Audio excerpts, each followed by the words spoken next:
अक्सर आपने देखा होगा कि जब भी हम मंदिर जाते हैं तो वहाँ बैठे पंडित जी हमारे माथे पर एक तिलक लगाते हैं।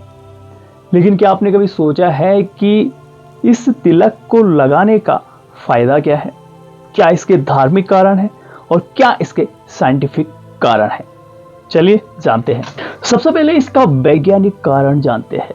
विज्ञान के अनुसार जब हम माथे पर यानी ठीक यहाँ पर तिलक लगाते हैं तो उससे हमारा पूरा मस्तिष्क जो होता है वो ठंडा हो जाता है और हमारा ध्यान केंद्रित होता है, यानी एक जगह पे हमारा ध्यान लगता है।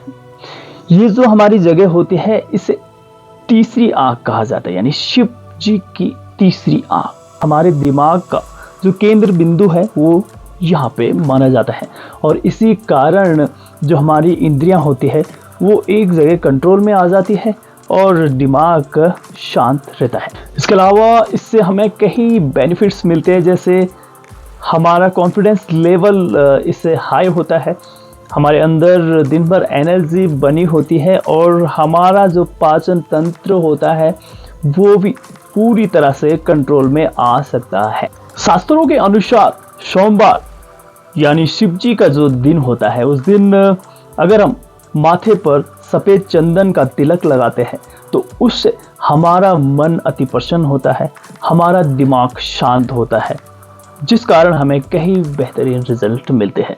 वहीं मंगलवार, जिसे बजरंगबली का दिन भी कहा जाता है, उस दिन अगर हम चमेली के तेल में सिंदूर घोलकर माथे पे अगर तिलक लगाते हैं तो हमारे लिए वो दिन शुभ होता है और हमारे ग्रहों पर जो बुरा प्रभाव पड़ता है वो भी नष्ट हो जाता है।